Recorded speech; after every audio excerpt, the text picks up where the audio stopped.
Today I guess we're going to be doing another one of these fancy tutorials. I'm going to start with an earth dry brush, and I'm going to go ahead and throw down some highlighting. You'll notice I've got a miniature that's been primed black with a nice red overspray. The red that we use actually looks a bit brown. But just so you know what we're starting with, just thought I'd show you. So just preparing a dry brush.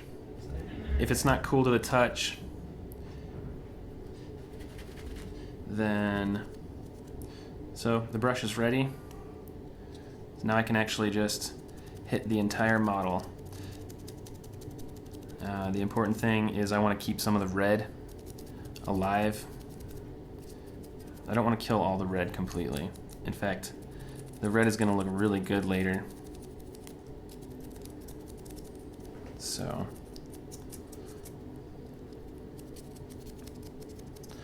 this step should probably take about 40 seconds per model if I was really cranking it out.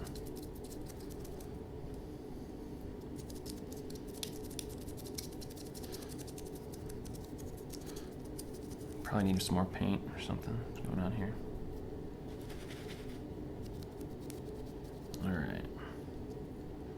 Now we're talking. Remembering to kind of go against the grain.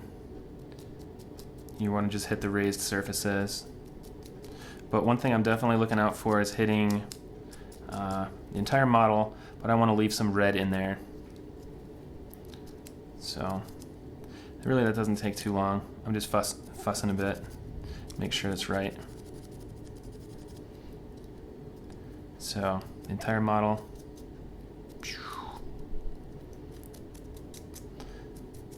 And I'll just set him down, grab another guy, and we'll show you another. So the idea here is that, and this is sort of a recipe building tutorial, I guess, but at the same time we're doing the dry brush glazing technique. But the idea here is that every step I'm going to do is going to be really fast. So you can paint an entire unit super quick.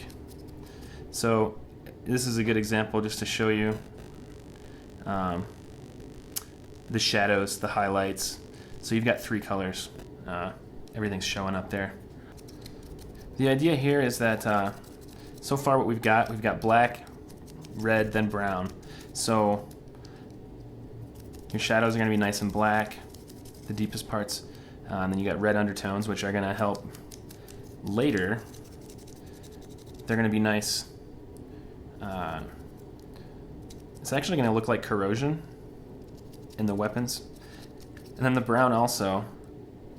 Orcs don't clean their gear, so the brown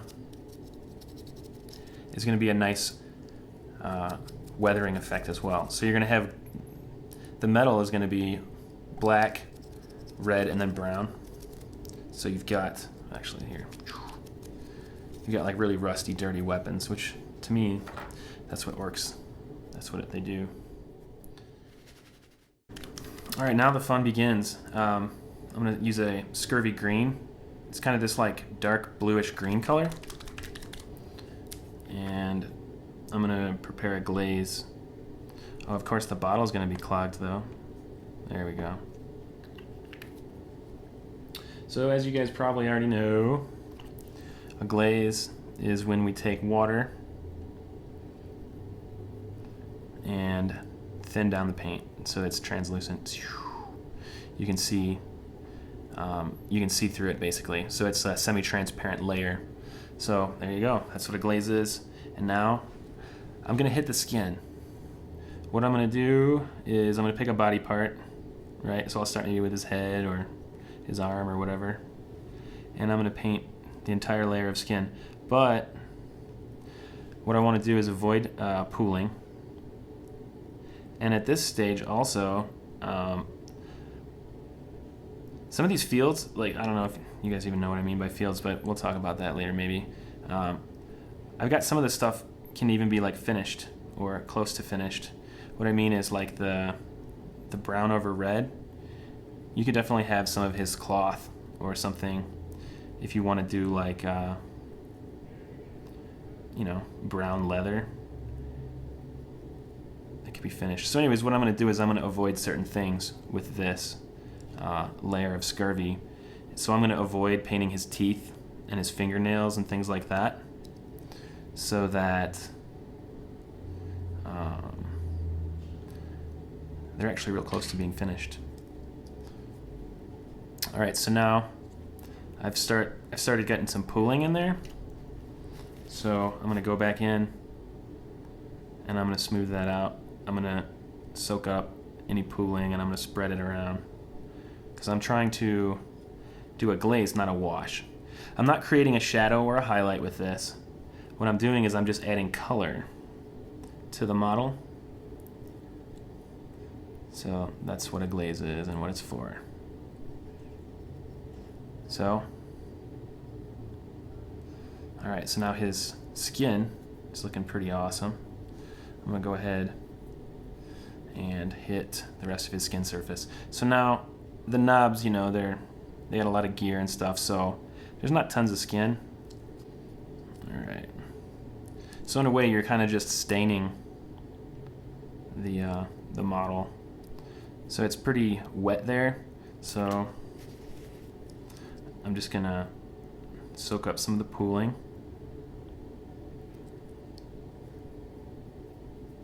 And this step is probably one of the longest steps in the entire recipe. But, all right, so yeah, I went a little heavy that time. Maybe I won't do that. I'll never do it again. Okay, so on to his other arm. He's got a power claw, so really I'm just dodging the bits that aren't just pure skin.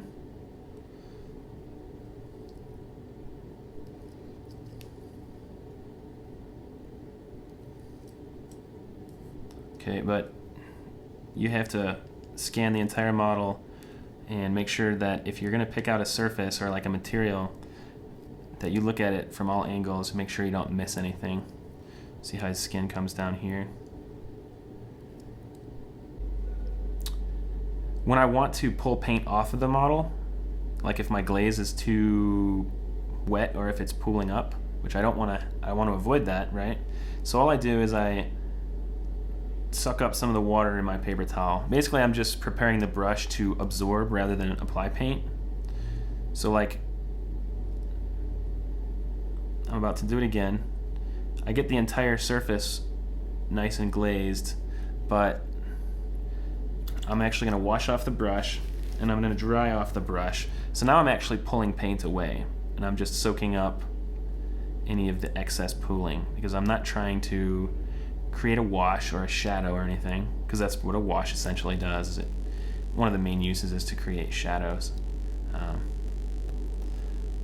So you can see that it's just a nice thin coat. So yeah, that's what that was. If you're careful and slow, you can do a nice thin layer without really any pooling, but it works just as well, and I think it's a bit faster. As long as you're not slopping on the other materials, you can kind of just apply a nice quick coat, and then anywhere there is pooling, like here in his arm, you'll notice in the recesses there's just a little bit. Hopefully you can see it. I don't know if you can, but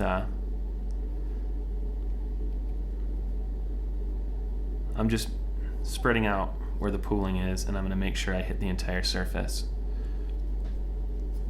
And so hopefully you can see it, but there's some pretty interesting shadows and highlights on here just from an overspray and then a quick dry brush.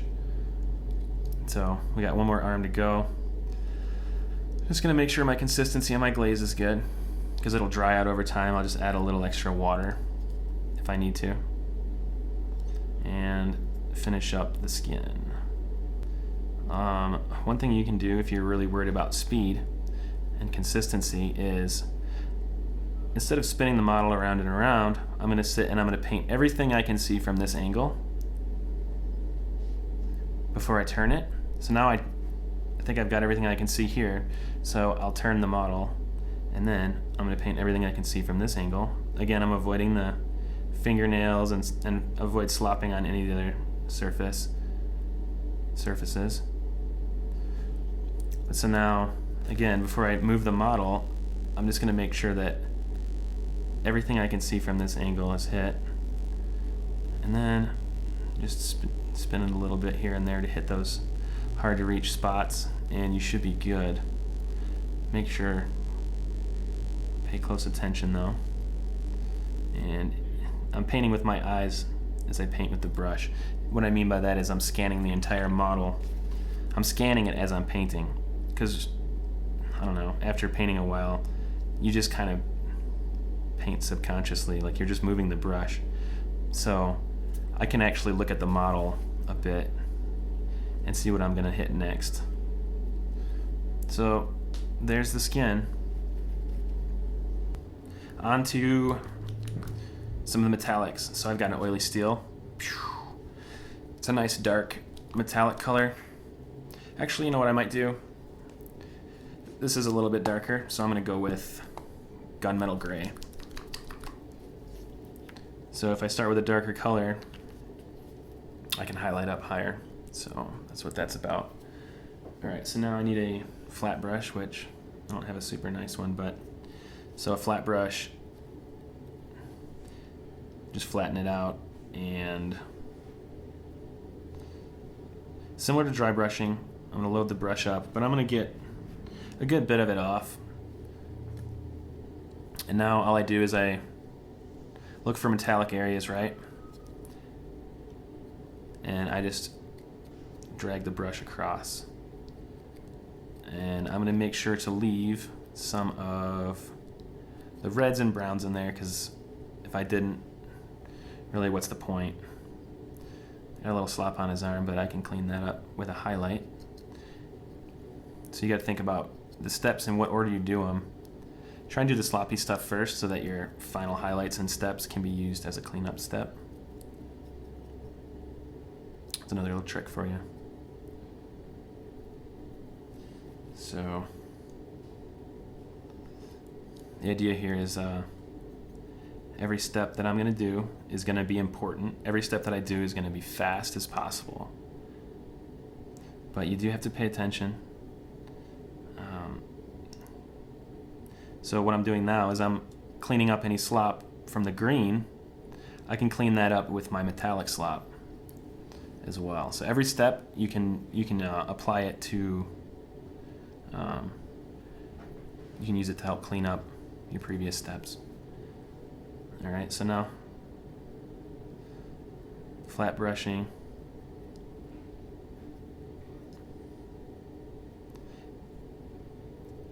And I guess we can talk a little bit about what flat brushing is for those of you guys who haven't heard the term before. But it's kind of like dry brushing. What I'm doing is I'm dragging the brush across the model, and it's going to hit the raised surfaces, those edges, the sharp edges, the stuff that protrudes off the model is going to get hit just by dragging the model or dragging the brush across the sculpt.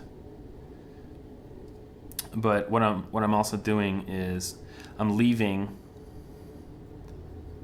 a bit of the red and the brown in there, because it's going to end up kind of with this like reddish brown undertones, which hopefully is going to achieve the effect of super dirty corroded gear, which is the effect I'm going for. All right, so all I'm doing is I'm locating the metallic areas. The knobs, they have kind of heavy armor, so you're going to see quite a bit of metal on these guys. But I think I'll go back in later and I'm going to pick out a different color metal. So I've got a tinny tin color. But for now, anything that's just kind of obviously metal, right, I'm going to hit. So the front of his boots, knobs always have these like steel toe boots kind of deal. And it's okay if you don't what I'm not doing, the thing I'm definitely not doing is I'm not base coating anything. I'm not base coating the metal because that takes forever. Base coating takes forever. It's a big no-no when you're talking about speed painting. But also, I'm going for a realistic effect. Like, if you do a base coat on a model, it's probably going to end up, you might put a couple highlights on there, but it's going to end up looking kind of flat. Right now, with just fast techniques, dry brushing, flat brushing, a glaze. So the glaze was pretty long, but these are super fast techniques, but also you get a more realistic effect. So yeah, I'm not seeing too much more metal, maybe a little bit here on his like bracer. But by leaving some of the red and the green in there, or sorry, red and the brown, you've got like a nice corroded kind of look going on. Just pick an area, and the idea is to just keep the brush moving and not slop on the green or any of the other kind of fields or details. But by leaving you're not being sloppy, but I'm purposely leaving some of the previous colors in there. So I guess that's the difference.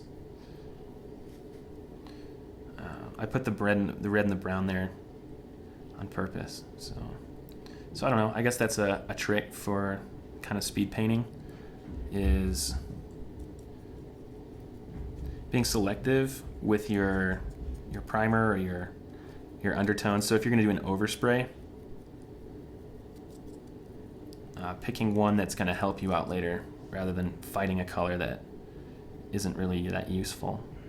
So if I didn't want to have rust or anything, if I was going to go, let's say like shiny, brand new Bad Moon Orcs or something, I might not have rust. So I might just go with a black primer and then go with a heavier metallic effect like dry brushing so that the armor won't have that rust red undertone. But for what I'm going for, I wanted that rust in there. Okay, so he's got a lot of like little things like belt buckles. This guy's got like rings and belt buckles and stuff. You can pick them out, but you don't have to base coat anything. All I'm gonna do is a quick flat brush across it, meaning I just a couple swipes of the brush, and it purposely leaves those previous colors behind. It's a combination of kind of like dry brushing, flat brushing. You might end up dry brushing a little bit on a larger surface, but they're very similar techniques. So you just kind of incorporate them together.